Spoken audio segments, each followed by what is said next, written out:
అరే, ఒకటి పోతేనే ఇంకోటి వస్తుంది. ఒకటి కావాలనుకున్నాం అనుకో, ఖచ్చితంగా ఇంకోటి వదులుకోవాలి.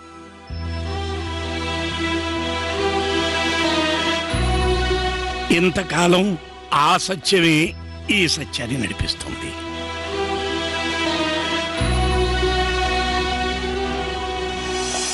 ఒరేయ్, నీ విషయంలో కూడా సరిగ్గా ఇలాగే జరుగుతుందిరా.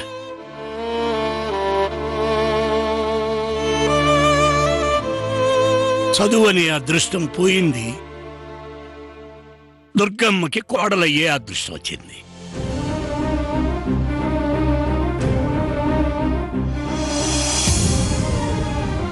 నిజంగా ఒకే మనిషికి 2 అదృష్టాలు ఇచ్చాడనుకో, ఆ దేవుడు ఇంకో మనిషికి ఏమిస్తాడు చెప్పు? ఆ దేవుడు అందరికీ అన్నీ సమానంగా ఇస్తాడు. అందుకే ఆయన్ని దేవుడు అంటారు.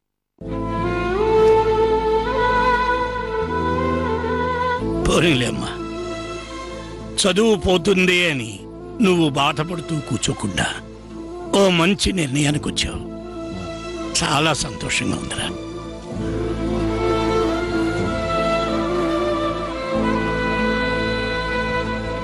నీకు చదువుందా, డబ్బుందా అన్నది కాదురా మనిషికి కావలసింది. నీకు సంతోషం ఉందా లేదా అన్నదే కావాలి. నువ్వు ఏ నిర్ణయం తీసుకున్నా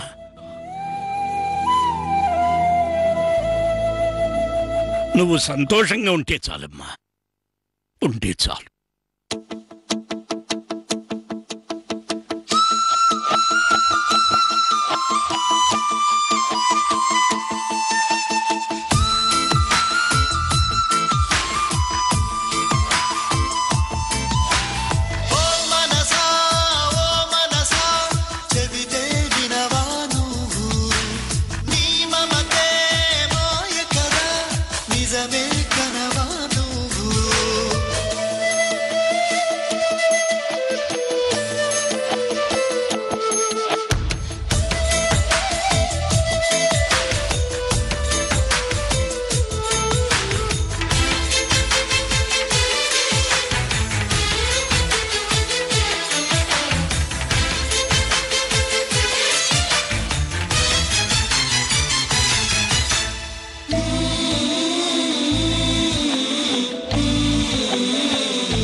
నా కొడుకు పెండ్లికి పిల్లని చూసినానని మా వాళ్ళందరికీ తెలుసు.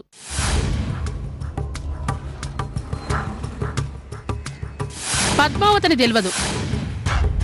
పద్దుయే పద్మావతి, పద్మావతే పద్దు. తను ప్రేమించిన పద్దునే అమ్మ కూడా నిశ్చయించిందని సీనయ్యకి తెలీదు. తను నిర్ణయించిన పద్మావతినే సీనయ్య ప్రేమించాడని పిన్నికి తెలీదు. భలే ఉంది. ప్రేమంటే మండిపడే పిన్నికి ఆ పద్మావతినే సీనయ్య ప్రేమించాడని తెలిస్తే ఇంకా భలే ఉంటుంది. సీనయ్య పెళ్లి ఆగిపోతుంది. పిన్ని గుండె పగిలిపోతుంది. ఈ ఇల్లు నాశనమైపోతుంది. మన పగ తీరిపోతుంది. కత్తి లాంటి ఆలోచన. కానీ ఆ కత్తి దిగాలంటే నా చేత్తో దింపకూడదు. ఇంకెవరో చెప్పాలి. నా చేతికి రక్తం అంటకుండా పొడవాలి. అలాంటి వాళ్ళు ఎవరున్నారు? పిన్నికి శత్రువు ఇంకెవరున్నారు?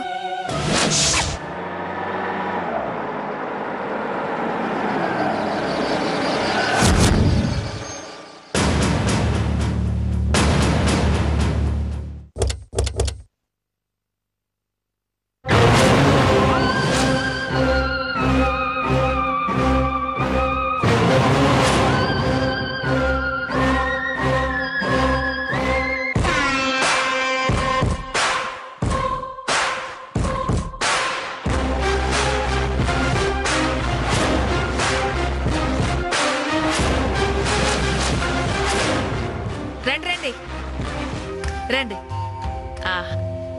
మంచిగున్నావమ్మా? బాగున్నానండి. మీరెలా ఉన్నారు? నాకే దిబ్బరొట్టెలాంటి ఒళ్ళు. జ్వరం కూడా రాదాయే. అవునులేండి, దిబ్బరొట్టికి జ్వరం ఎలా వస్తుంది? నువ్వు మంచిగా తమాషా చేస్తావులే. కూసో. అవి ఇక్కడ పెట్టండి అమ్మా.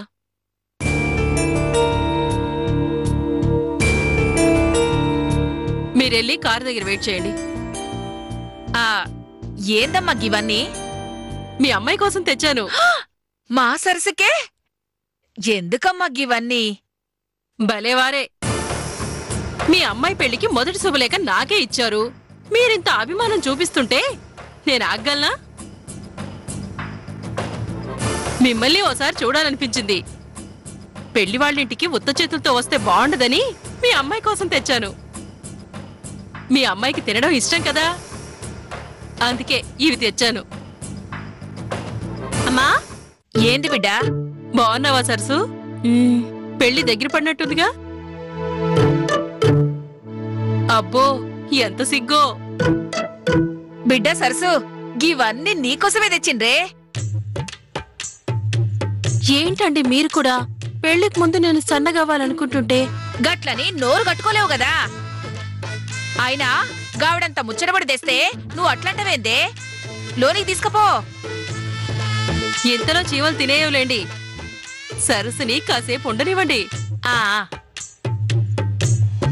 నిజంగా సరస్సును చూస్తుంటే నా చెల్లెని చూసినట్టుగా ఉంది. ఆహా, నీకు చెల్లెలు కూడా ఉందిలే? లేదు లేదు, కాబట్టే చెల్లెల్లా అనిపిస్తుంది. మీరు కూడా నన్ను కూతుర్లాగే ఆదరిస్తున్నారు కదండి, అందుకే ఇలా అనిపిస్తుందేమో.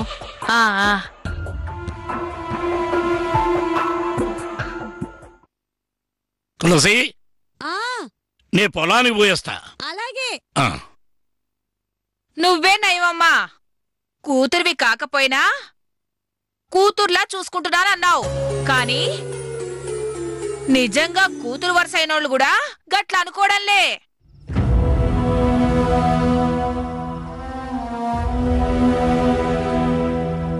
నెత్తిన పెట్టుకుంటే పడేయడానికే నెత్తినెక్కించుకున్నాను అనుకుంటారే గాని, అయ్యో మా పెద్దమ్మ తిండి లేని మనకి తిండి పెడుతోంది, నీడలేని మనకి నీడనిచ్చింది అనే బుద్ధే ఉండదు. వదినే, నేనట్లా పొలానికి పోయేస్తుంది. ఇప్పుడు పొలానికి ఎందుకో? గవర్నమెంట్ వాళ్ళు చెట్లు నరుగుతున్నారు. అదే ఇంత ముందు కూడా ఓ చెట్టును అట్లనే నరికారు. మన పొలం గట్టు మీద మామిడి చెట్టు ఉండేది. నేను అదే చెట్టు కింద కూర్చునేవాడిని. నిద్రొస్తే ఆ చెట్టు కిందే పడుకునేవాడిని. వదిన, వేసవకాలం వస్తే ఆ చెట్టు కాయల్ని కోసుకుని తినేటోడిని. మొన్న రోడ్లు వేయడానికి గవర్నమెంట్ వాళ్ళు దాన్ని నరికేస్తుంటే ఇగో నరకొద్దు అని అడ్డుపడ్డా. అయినా వాళ్ళు కొట్టేశారు. వదిన, అప్పుడు మన నట్టింట్లో మన బంధువు పోయినట్టు ఏడ్చా. వదిన, కాసేపు నీడనిచ్చే చెట్టు మీద అంత అభిమానాన్ని పెంచుకున్నాడే ఈ సత్తిగాడు. అట్లాంటిది కొన్నేళ్లుగా మాకు నీడనిస్తున్న ఈ ఇంటిని, కడుపు నింపుతున్న నిన్ను ఎట్లా మర్చిపోతాం వదినా? అదే మర్చిపోవడం జరిగితే మీ ఉప్పు తిన్న విశ్వాసం ఏంది? ఏదన్నా మీరంటే కాస్త పౌరుషం వస్తుంది. తిన్నది మీ ఉప్పు గారం కదా అని కోపం ఆగుద్దా వదినా? అంతేగాని మీ మీద విశ్వాసం లేక కాదు వదిన. వస్తా వదిన, వస్తానమ్మా. సరే పోయిరా. అయ్యో అయ్యో అయ్యో, అమ్మో ఎంత తెలివిగా చెప్పిండు చూసినావా అమ్మా? నీ కాడ చెప్పకూడదు గాని నువ్వు నా కూతురు లెక్క అన్నావు గనక చెప్తున్నా, ఇది ఇలా వరస. ఇందాకే చెప్పినాగా, నెత్తినెక్కించుకుంటే కింద పడేసింది అంటారు. కూతుర్నేమైనా అన్నాననుకో రైలు కూత లెక్క మొదలు పెడతాడు. అతని కూతురంటే ఇంకెవరు? మొన్న నిన్ను తీసుకొచ్చిందే పద్మావతి. అవును, పద్మావతి ఏది? అవును, పద్మావతేదే.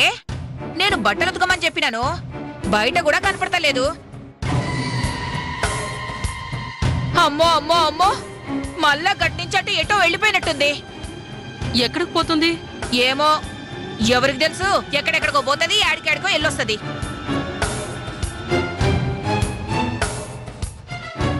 ఎప్పుడు యాడికి పోతుందో, ఎప్పుడు యాడి నుంచి వస్తుందో ఎవరికి ఎరకలేదు.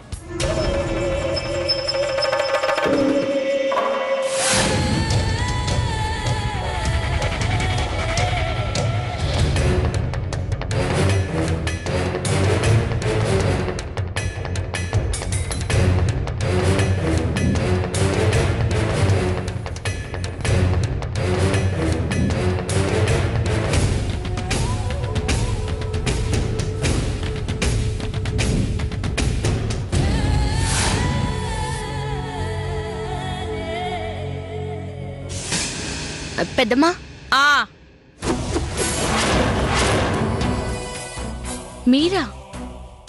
మీరెప్పుడు వచ్చారండి? ఇప్పుడే. పెరట్లో బట్టలు ఆరేస్తున్నానండి, అందుకే మీరు రావడం చూడలేదు. గీది వరస. ఇంటి ముందు లేవంటే వెనకున్నానంటది, ముందు వెనక లేవేంటంటే బట్టలు ఆరడం లేదు పెద్దమ్మా, అందుకే ఆకాశంలో ఆరేయడానికి వెళ్ళినా అంటది. నన్నంటారు కాని మీరు కూడా భలే మాట్లాడతారు. పద్మావతి, కాస్త చెప్పేళ్ళొచ్చు గదా. ఏంటండి, పెరట్లో కూడా ఎవరైనా చెప్పిపోతారా? మీరు కూడా ఇలా అంటుంటే ఇక మా అమ్మని పట్టుకోలేం.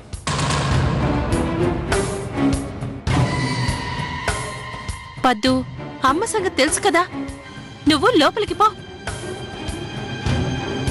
ఆగాగు.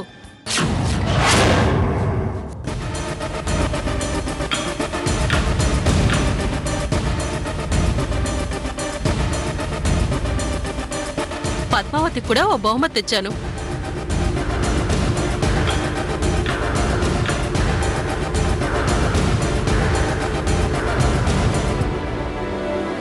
అసలు మీ అందరి అభిమానం దొరకడానికి కారణం పద్మావతేగా. తన వల్లేగా నేను ఈ ఇంటికొచ్చి మీకు పరిచయం అయ్యాను.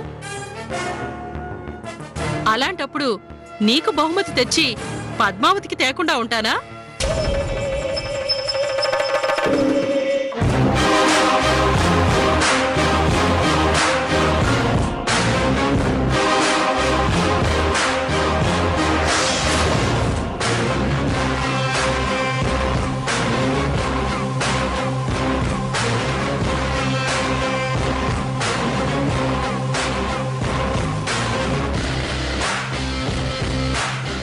ఈ బహుమతి నీకే పద్మావతి.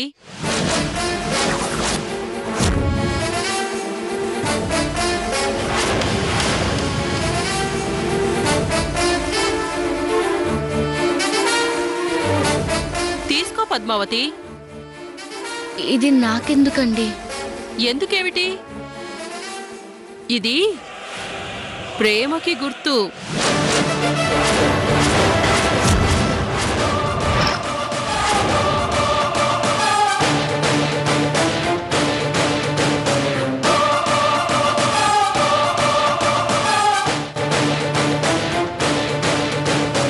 ప్రేమేంది? ఏంటేంటండి ప్రేమ?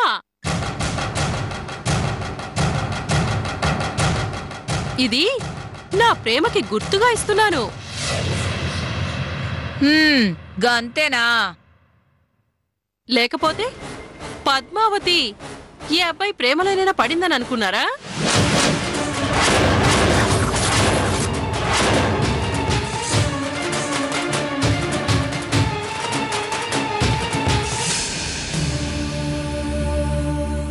చచ్చా, పద్మావతి అలాంటిది కాదులేండి. కదా పద్మావతి?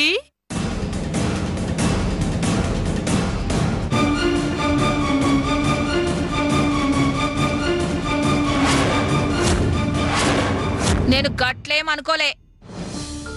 ప్రేమంటే అర్థం కాక అడిగినా గాని 14 ఏళ్లకే పెళ్లి నిశ్చయమైపోయినాది.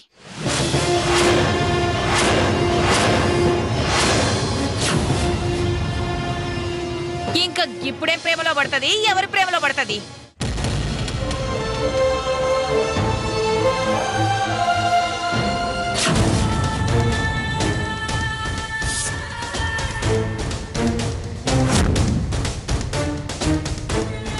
పద్మావతికి చిన్నప్పుడే పెళ్లి కుదిరిపోయిందా? ఎవరితో? ఈ ఊళ్ళో దుర్గమ్మని గొప్ప ఆవిడ ఉందిలే, ఆవిడ కొడుకుతో.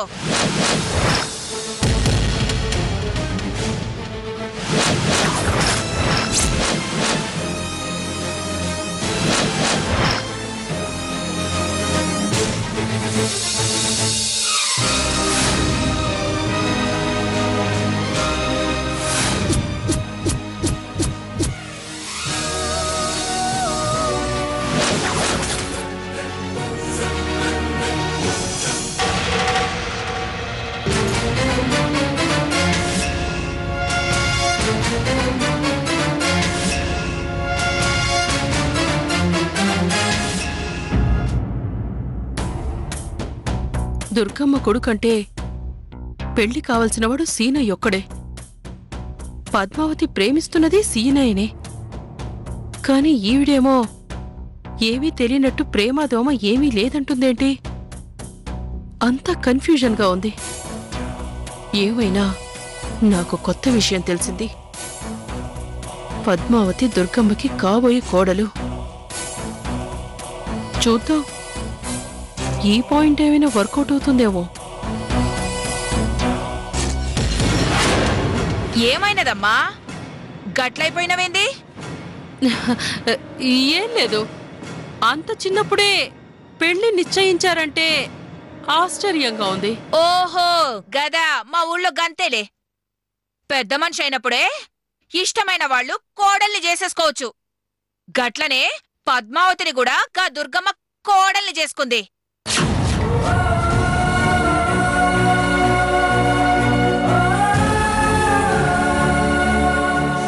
ఈ ఆచారం విచిత్రంగా ఉందే.